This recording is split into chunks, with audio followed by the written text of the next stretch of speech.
اعوذ باللہ من الشیطان اللعین الرجیم بسم اللہ الرحمن الرحیم الحمد للہ رب العالمین وهو احسن الخالقین والصلاة والسلام وتحیۃ والاکرام علی الرسول المصدق والمحمود الاحمد والمصطفى الامجد بالقاسم محمد اللہم صلی علی محمد وآل محمد وعجل فرجهم اجمعین وعلیہ الطیبین الطاہرین المنتجابین المنتخبین المیامین المعصومین لا سیما لا بقیت اللہ فی الارضین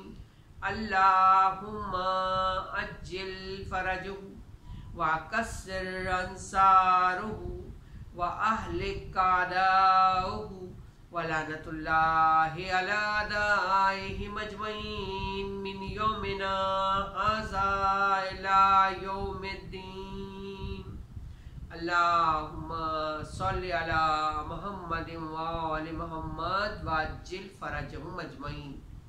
السلام علیکم ورحمۃ اللہ وبرکاتہ۔ اس شہر محرم الحرام کے لیے ہمارا موضوع پیغامات درسگاہ حسینی ہے، جو کلام بلاغت نظام کی سورہ بقرہ کی آیت نمبر 197 کی روشنی میں آگے بڑھ رہا ہے، جس میں پروردگار عالم اعلان کر رہا ہے وَتَزَوَّدُوا فَإِنَّ خَيْرَ الزَّادِ التَّقْوَىٰ وَاتَّقُونِ يَا أُولِي الْأَلْبَابِ کہ سامان سفر تیار کرو اور بہترین سامان تقویٰ ہے، اور اے صاحبان عقل مجھ سے ڈرتے رہنا اور تقویٰ اختیار کیے رہنا۔ اس آیت مبارکہ کے ساتھ ساتھ ہم مختلف آیات قرآنی احادیث معصومین کی روشنی میں اپنی مختلف منزلوں کو طے کر رہے ہیں۔ اعلان پروردگار ہو رہا ہے فَمَن يَعْمَلْ مِثْقَالَ ذَرَّةٍ خَيْرًا يَرَهُ وَمَن يَعْمَلْ مِثْقَالَ ذَرَّةٍ شَرًّا يَرَهُ۔ اس سورے کے آیت میں پروردگار عالم یہ اعلان کر رہا ہے کہ اگر کسی کے ذرہ برابر نیکی ہے تو وہ بھی سامنے لائی جائے گی، اور اگر ذرہ برابر برائی ہے تو وہ بھی سامنے لائی جائے گی۔ اب دیکھیں، یہ ذرہ برابر یا رائی کے دانے کی برابر کسی چیز کو سامنے لانا، اس کے معنی یہ ہے کہ مکمل اور بڑی گہری نگرانی ہو رہی ہے۔ تو ہمیں کتنا متوجہ رہنا چاہیے کہ کون کون ہماری نگرانی کر رہا ہے۔ ہماری نگرانی، ہمارے اعمال کی نگرانی، ہمارے اعمال کی نگرانی۔ دیکھیے، سب سے پہلے تو ہمارے اعمال پر شاہد ہے پروردگار عالم، اور اس کی شہادت کے بعد کوئی اور چیز باقی نہیں رہتی، لیکن اس کے باوجود پھر مزید نگرانیوں کا تذکرہ ملتا ہے۔ اللہ خود شاہد ہے ہمارے اعمال پر، ہمیں دیکھ رہا ہے، نگرانی کر رہا ہے۔ پھر اللہ کے ملائکہ شاہد ہے، پھر نبی شاہد ہے، اور پھر امام شاہد ہے، اور امام کے ساتھ، امام کے بعد ان کے خاص نمائندے شاہد ہیں۔ چونکہ اس وقت غیبت کبریٰ کا دور ہے اور امام جو ہے نگاہوں سے پوشیدہ ہے، لیکن پوری دنیا کا نظام آپ چلا رہے ہیں۔ اس کے لیے آپ نے مختلف جگہوں پر اپنے خاص نمائندوں کو مقرر کیا ہوا ہے۔ عام لوگ ان کو شناخت نہیں کر پاتے، اور اگر کبھی شناخت ہو جاتے ہیں تو وہ لوگ اس جگہ کو چھوڑ کر دوسری جگہ چلے جاتے ہیں۔ دیکھیے، آیت اللہ حائری کا نام محتاج تعارف نہیں ہے۔ آپ کا کارنامہ حوزہ علمیہ قوم اس کے بانی ہے۔ حوزہ مانے یعنی یونیورسٹی بنائی، آپ حوزہ علمیہ قوم آیت اللہ حائری نے بنائی، آپ اس کے بانی ہیں۔ جب آپ کا کام مکمل ہو گیا، یعنی حوزہ علمیہ قوم مکمل ہو گیا، تو لوگ بہت خوش تھے کہ کام تکمیل تک پہنچ گیا۔ پھر لوگوں نے آیت اللہ حائری کے گھر کچھ تحفوں کو دیا، ان کے بچوں کے لیے، ان کی اولاد کے لیے، مثلا لباس وغیرہ، لیکن آپ نے قبول نہیں کیا۔ تو لوگوں نے کہا اب تو حوضہ بن چکا ہے، ابھی آپ یہ تحفے قبول کیجئے۔ آیت اللہ حائری نے کیا کہا کہ جو کچھ ہم کر رہے ہیں وہ کچھ لوگ دیکھ رہے ہیں۔ اور یہ کہنے کے بعد آپ نے اپنا ایک قصہ بیان کیا۔ کس نے؟ آیت اللہ حائری نے۔ کہتے ہیں جس زمانے میں فقہ کا درس دیا کرتا تھا تو میری کلاس میں، میرے درس میں مختلف شاگرد آیا کرتے تھے۔ ان شاگردوں میں سے ایک شاگرد جو تھا، میں نے دیکھا کہ وہ ایسا معلوم ہوتا ہے جیسے کوئی مزدور نمائندہ ہے، لیکن جب پڑھاتے جاتے ہیں جو طلبہ ہوتے ہیں انہیں دیکھ کر شکل و صورت سے ایک اندازہ ہوتا ہے پڑھانے والے کو کہ آئی کیو لیول کہاں تک ہے۔ تو کہا کہ میں نے دیکھا جو سارے شاگرد ہیں اس میں ایک مزدور نمائندہ جیسا بھی شاگرد ہے۔ اب چونکہ یہ فقہ کا درس تھا، فقہ کا درس دوسرے دروس سے ذرا ہٹ کر ہوتا ہے۔ کہنے لگے آیت اللہ حائری جب میں نے اس مزدور نمائندے جیسے شاگرد کو دیکھا تو میں نے کہا کہ یہ تو یہاں اپنا وقت ضائع کر رہا ہے۔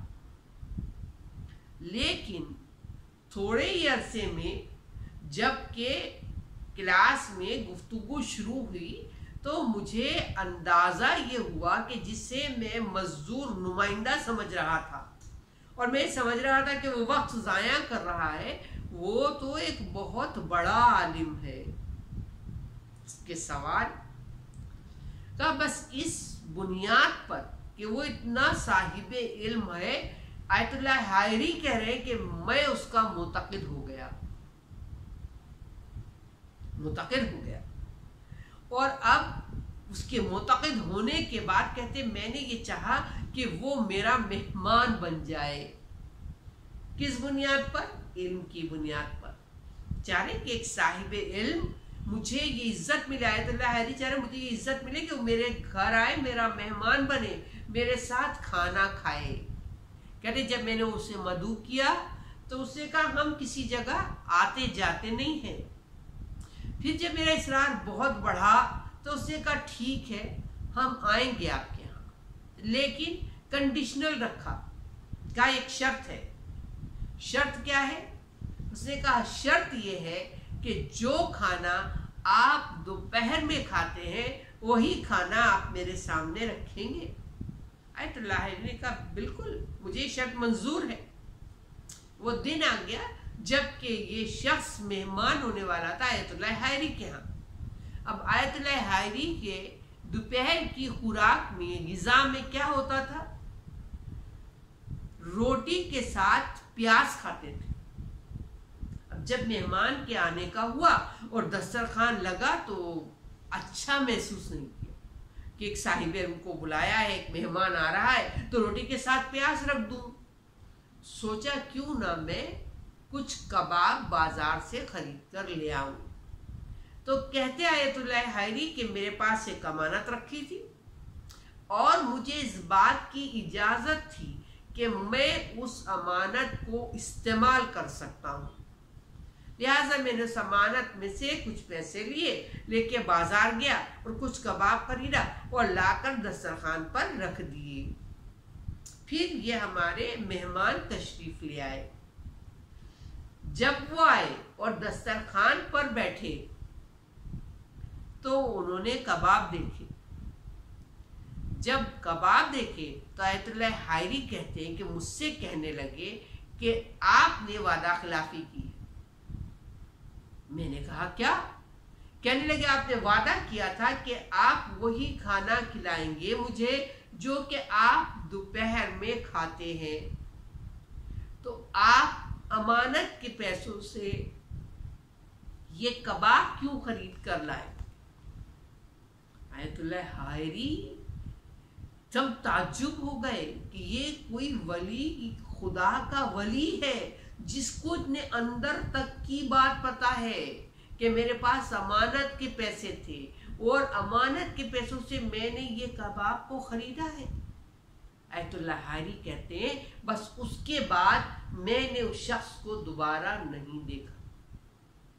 یہ کہہ رہے ہیں کہ کچھ لوگ بھی ہمیں دیکھ رہے، جو کچھ ہم کرتے ہیں وہ بھی نگرانی کر رہے ہیں، تو کتنا متوجہ ہونا چاہیے ہمیں اپنے اعمال کی طرف۔ اور وہ اعمال، وہ چیزیں جو ہم سمجھتے گناہ کے طور پر ہم سے انجانے میں ہو گئیں، جان بوجھ کر ہو گئیں، اس کے لیے ہمیشہ طلب مغفرت کرنا چاہیے۔ امیر المومنین علی ابن ابی طالب علیہ السلام، اللہم صلی علی محمد وآل محمد وعجل فرجہم اجمعین، پیغمبر اسلام کے حوالے سے بیان کرتے ہیں آپ کا مفہوم کہ اگر کوئی شخص سوتے وقت 100 مرتبہ سورہ اخلاص پڑھے، یعنی سورہ اخلاص کی ایک تسبیح پڑھے، تو فرماتے ہیں معصوم کہ 50 سال کے گناہوں کی بخشش کا ذریعہ بنتی ہے۔ یہ مولا کا مفہوم ہے۔ رات کو سونے سے قبل ایک تسبیح سورہ اخلاص کی پڑھنا۔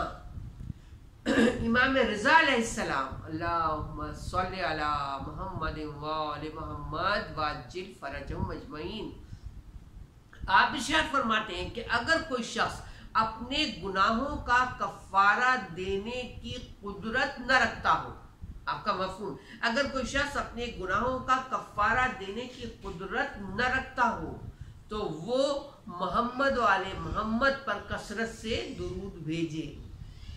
کیوں؟ وجہ بتاتے ہیں کہ درود جو ہے گناہ کی بنیاد کو ویران کر دیتا ہے۔ اللہم صلی علی محمد وآل محمد وعجل فرجہم اجمعین۔ تو اس موقع پر متوجہ رہنا چاہیے کہ انسان اپنے آپ کو گناہوں سے بچائے اور دیکھے کہ زندگی کے جو اعمال انجام دے رہا ہے رضائے پروردگار حاصل کرنے کی زیادہ سے زیادہ کوشش کرے۔ دیکھیں عام حالات میں آدمی متوجہ رہتا ہے، لیکن خوشی کے عالم میں، شادی کے عالم میں شاید توجہ ہٹتی۔ اسلام نے شادی کو عبادت قرار دیا۔ کیوں؟ جب شادی کرو تو یہ سوچو شادی کا مقصد کیا ہے۔ جب مقصد ذہن میں رہے گا پھر اس کے لیے کام، اس کے لیے انتخاب پر توجہ رہے گی۔ مقصد کیا ہے؟ مقصد کیا ہے شادی کا؟ شادی کا مقصد پاک اور طاہر نسل کو بڑھانا ہے۔ اسی لیے کہا گیا کہ جس وقت رشتہ آئے کسی لڑکے کا یا پھر کسی لڑکی کا انتخاب کیا جائے لڑکے کے لیے تو کچھ چیزیں سامنے رکھنا چاہیے۔ لڑکے کا جب رشتہ آ جائے تو کیا چیز دیکھی جائے کہ لڑکے کو بیٹی دی جائے؟ کہا سب سے پہلے امانت داری دیکھو، امانت داری دیکھو، خوش اخلاقی دیکھو، خوش اخلاقی دیکھو، دیکھو حلال روزی کما رہا ہے کہ نہیں، حلال روزی کمانے والے کو بیٹی دو۔ شرافت دیکھو اور دیکھو کتنا امانت دار ہے۔ اگر یہ چیزیں مل رہی ہیں، دیندار ہے، خوش اخلاق ہے، حلال روزی کماتا ہے، شریف ہے، امانت دار ہے، اسلام کہتا ہے اللہ پر توکل کرو اور بیٹی دے دو۔ سب سے بنیادی چیز تھی دینداری دیکھا جائے کہ اس کو پریکٹیکلی ہمارے سامنے پیش کیا پیغمبر اسلام نے۔ کتنے ہی لوگوں نے چاہا کہ فاطمہ زہرا کے لیے رشتے آئے ہیں کہ فاطمہ زہرا سے شادی کرنے کے خواہش مند ہیں، مالدار ہے، سردار ہے، صاحب ثروت ہے، لیکن پیغمبر بیٹی نہیں دے رہے۔ کس کو دے رہے ہیں؟ بیٹی علی کو دے رہے ہیں، اس لیے کہ جو علی ہے وہ کل ایمان ہے۔ پیغمبر کہہ رہے